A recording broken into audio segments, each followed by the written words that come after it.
अंगम गलितं पलितं मुंडम दशनम विहीनम जातम तुंडम वृद्धो याति गृहीत्वा दंडम तदपि न मुंचति आशापिंडम। बुद्धि की अयोग्यता आदमी की आशा को नहीं मिटाती। बुद्धि की योग्यता होती है श्रेष्ठ, तब आदमी की आशा मिटती है। आशा ही जीव को जन्मों से जन्मांतर तक भटकाती रहती है। तृष्णा ऐसी अभागिनी है। चिता में तो आदमी एक बार जलता है, लेकिन तृष्णा से ऐसी चिंताएं प्राप्त हो जाती है कि आदमी जलता ही रहता। मृत्यु तो एक बार मारती है, लेकिन आशा तृष्णा तो जीव को मारती रहती, पछाड़ती रहती। मरुभूमि में मृग छटपटा के मर जाए तो इतना दुख नहीं जितना तृष्णावान को दुख होता है। मृत्यु की छटपटाहट 2, 5, 10 घंटे, 2, 4, 10 दिन तक की हो सकती है, लेकिन ये जीव तृष्णा की पास में युगों से छटपटाता आया है। मनुष्य देह में पहुंचा है, अंग गलित हो रहे हैं। परितम मुंडम, अंग गल गए, बुढ़ापा आ गया, सिर के बाल सफेद हो गए, मुख के दांत गिर गए, दांत रहित पोपला हो गया मुंह।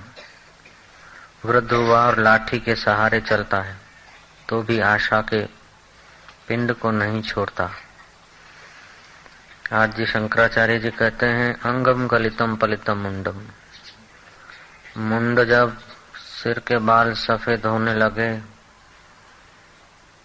बुद्धिमानों का कहना है, विवेकियों का कहना है कि समझ जाना है कि ये बाल सफेद ये खबर दे रहे हैं कि अब शमशान में जाने की तैयारी करना है। दांत गिर गए हैं। बुद्धिमानों ने एक भावना की कि दांत गिर गए तो समझ लेना कि संसार के भोगने की रुचि हटाओ, अब संसार के भोग तुम्हारे लिए नहीं है। वृद्धो याति गृहीत्वा दंडम, दंड याद दिलाता है। बुढ़ा पाता है, लकड़ी का सहारा आदमी लेता है, याद दिलाता कि यही लकड़ियां इस शरीर को जलाएगी आखिर। वे मानव तू सावधान हो जा, तुच्छ आशाओं को छोड़। संसार में से कोई भी पूर्ण सुखी होकर नहीं गया। जिसके गोद में भगवान स्वयं खेले थे, वे दशरथ भी हाय राम राम राम कही राम। रघुबीर में तनु तजी राहु गए सुरधाम। संसार से सुख लेने की तृष्णा छोड़, अपने सुख स्वरूप परमात्मा की तरफ आगे कदम बढ़ा भैया। बाल सफेद हो गए, छपरा सफेद हो गया, दांत गिर गए, बुढ़ापे में लकड़ी का सहारा लिया, आंखें निस्तेज हो गई, खुराक पचता नहीं, कुटुंबी मित्र स्वजन मुंह मोड़ने लग गए, इंद्रियों का भोग की सामर्थ्य क्षीण हो गया। लेकिन हे नादान मन, तेरी आशाएं तृष्णाएं नहीं गई। ए मेरे चित्त, अगर आशा करनी है तो उस बात की आशा कर, ऐसे दिन कब आवेंगे कि मैं अपने परम पद में विश्रांति पाऊंगा। ऐसे दिन कब आवेंगे कि संसार स्वप्नवत मुझे भासेगा। ऐसे दिन कब आवेंगे कि मेरे चित्त की तृष्णाएं नाश हो जाएगी, मेरा चित्त निर्दोष नारायण के ध्यान में मग्न रहेगा। राजा भरतरी दिल में पुकार भरते हुए प्रार्थना करते हैं कि हे देव, हे महादेव, ऐसे मेरे दिन कब आवेंगे कि मैं एकांत शिला पर आसन बांध कर बैठूंगा, शिव शिव कहते ही इस जगत की तृष्णा वासनाओं को भस्मीभूत करते तेरे ध्यान में मग्न हो जाऊं। ऐसा तो मग्न हो जाऊं कि मेरा ये शरीर पत्थर पर लिखी मूर्ति जैसा हो जाए, मुझे भूख और प्यास भी न जगा सके। ऐसे दिन मेरे कब आएंगे कि मैं निर्वासनिक होकर तेरे ध्यान में डूबा रहूंगा। दिन कब उदय हुआ और रात कब ढली, सुबह कब बीती और शाम कब बीती, मैं तेरे ध्यान में मग्न रहूं। हे भगवान, ऐसे दिन कब आवेंगे कि तेरे ध्यान में ऐसा तो मग्न हो जाऊं कि जंगल के बूढ़े हिरण अपने सींगों की खुजली मिटाने के लिए मेरे साथ घर्षण करे और मुझे पता न चले। हे भगवान, न जाने कितनी कितनी बार माता के गर्भों में मूर्छित समाधि करता आया, पीड़ा सहता आया। हे शिव, हे कल्याण स्वरूप, हे अंतर्यामी प्रभु, तू मुझ जन्मों के अंधे को हाथ पकड़ के अपने समाधि स्वभाव में ले चल। मुझे तो आशाओं तृष्णाओं ने जीर्ण कर रखा है। बाल सफेद हो गए लेकिन अभी बुद्धि श्वेत नहीं हुई, दांत गिर गए लेकिन आशाएं तृष्णाएं नहीं गिरी, हाथ में दंड आ गया लेकिन हृदय में प्रभु की समाधि नहीं आई। मृत्यु करीब आ गई फिर भी मेरी तृष्णाएं जीर्ण नहीं होती। हे देव, अगर मेरी तृष्णा जीर्ण नहीं होती तो मैं वह तृष्णा करता हूँ कि मुझे तेरे स्वरूप की समाधि कब प्राप्त होगी। हे देव, ऐसा कोई दुख नहीं जो मैंने न देखा हो। अनेक जन्मों में अनेक दुख भोगे हैं और अब बुढ़ापे के चिन्ह दिखाई दे रहे हैं, बाल सफेद हो रहे हैं। हे नारायण, ये आशा और तृष्णा हम पोषते पोषते अपने आप को सता रहे हैं। हमारी आशा और तृष्णा मिटाए। अपनी आशा तृष्णा मिटाने के लिए भर्तृ समाधि की आशा करते हैं, प्रभु पाने की आशा करते हैं। जो आदमी अपनी आशा तृष्णा मिटाने का यत्न नहीं करता वो अपने आप का शत्रु है। जो आदमी अपने इस शरीर की नश्वरता का ख्याल नहीं करता वो बालक मति है। वो ठगा जाएगा। मृत्यु के समय उसके अपने पराये हो जाएंगे, उसका शरीर भी अपना नहीं रहेगा।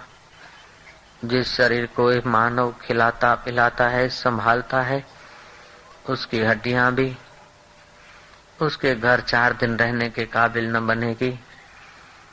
ऐसा ये नश्वर देह, नश्वर संबंध, नश्वर संसार, इसका विचार करते उदालक 16 वर्ष की उम्र में एकांत गुफा में जाकर परमात्मा का ध्यान करने लगा था। जैसे मरुभूमि में वृक्ष होना कठिन है, ऐसे ही यौवन में वैराग्य होना कठिन है। फिर भी पुण्यात्मा उदालक को विवेक जगा, विवेक के बल से वैराग्य जगा। तुलसीदास महाराज को पत्नी ने 1 महीना मार दिया, विवेक जगा और वही विवेक वैराग्य बढ़कर संत तुलसीदास को जगा दिया। महान विभूति हो गए। आज तो लेडियां रोज चप्पल ठोके फिर भी हमारा विवेक वैराग्य नहीं जगता, तृष्णा नहीं छूटती। ये कलयुग के आकर्षक तुच्छ भोग पदार्थ दृश्य जगत जीव को आशा तृष्णा में बांधे चला जाता है। हे देव, उन आशाओं को काटने के लिए हम तेरे ध्यान की आशा करते हैं। हे देव, उन आशाओं को हटाने के लिए हम तुझे पाने की आशा करते हैं। वरना तू तो मिला मिलाया है, अंतःकरण अंधा है। ये जीव की अंधी निगाहें हैं जो तू होते हुए भी नहीं दिखता, और जो प्रतिपल संसार नाश हो रहा है, बदल रहा है, उसकी तृष्णा नहीं छूटती। अंगम गलितम पलितम मुंडम दशनम विहीनम जातम तुंडम वृद्धो याति गृहीत्वा दंडम तदपि न मुंचति आशा पिंडम। मेरी आशा कब मिटे? मैं आशा तृष्णा रहित निर्दुख पद में कब विश्रांति पाऊं। उदालक जंगल से घास फूस ले आए, आसन बिछाया, मूल बंद, उड़ान बंद, जालंधर बंद करके, त्रिबंध करके उदालक ने ओमकार की धारणा की। पहले तो फेफड़ों से सारा श्वास निकाला बाहर, फिर श्वास भरा और ओमकार का अकार विश्व, उकार तेजस, मकार प्राज्ञ और अर्धमात्रा शुद्ध ब्रह्म स्वरूप का ध्यान करता हुआ उदालक अपने चित्त को शुद्ध करने लगा। उदालक श्वास भीतर भरता है और उस ओमकार का गुंजन भीतर करते अकार उकार मकार से पर अर्ध मात्रा में स्थित होता है। फिर श्वास बाहर छोड़ता है। जितना सुखपूर्वक श्वास बाहर रोकता है उतनी देर श्वास को बाहर रखता है, फिर श्वास लेता है। जितना सुखपूर्वक रोक सकता है उतनी देर रोकता है। हठ करने से दुख पैदा होता है। यथा सामर्थ्य वो आभ्यंतर कुंभक बाह्य कुंभक करके नाड़ियों को और अंतःकरण को स्वच्छ करता है। इस प्रकार उदालक अभ्यास करते जो अपान वायु अधो केंद्रों से पसार होती उसे ऊर्ध्वगामी बनाए। जो जीवन की धाराएं विकारों के तरफ जाती थी उसको निर्विकारता के तरफ लाया। दूसरों को पवित्र करने वाला उदालक बन गया। उदालक को ध्यान के अभ्यास से कभी तो मन आनंद और शांति में क्षण भर शांत हो और फिर मन पुराने बंदर की आदत जैसा फिर बाहर चला जाए। उदालक फिर अपने मन को पुरिष्टता में लगाए। कभी कभी उदालक अपने श्वास को मध्य में रोक दे, कभी भ्रू मध्य में रोक दे अपने चित्त को, और कभी उदालक अपने चित्त को कहे कि जा मेरे चंचल चित्त, तू तो आशा की रस्सी से बंधा है और नाचता है। मैं अब आशाओं को त्यागता हूँ, तुझको भी त्यागता हूँ। मैं तो अर्धमात्रा स्वरूप ओमकार के अर्थ में लीन होता हूँ, जो सृष्टि का आदि कारण है, सृष्टि का मध्य और सृष्टि का अंत जिसकी सत्ता से होता है। फिर भी जो सत्ता ज्यों की त्यों रहती है, ऐसे मैं शुद्ध चैतन्य ओमकार स्वरूप में स्थित होता हूँ। उदालक अभ्यास करते उदालक की बुद्धि स्वच्छ होती जाती है, मन शुद्ध होता जाता है। ज्यों ज्यों मन शुद्ध होता जाता है त्यों त्यों संकल्प कम होते जाते हैं। ज्यों ज्यों बुद्धि शुद्ध होती जाती है त्यों त्यों आशा तृष्णाओं का प्रभाव क्षीण होता जाता है।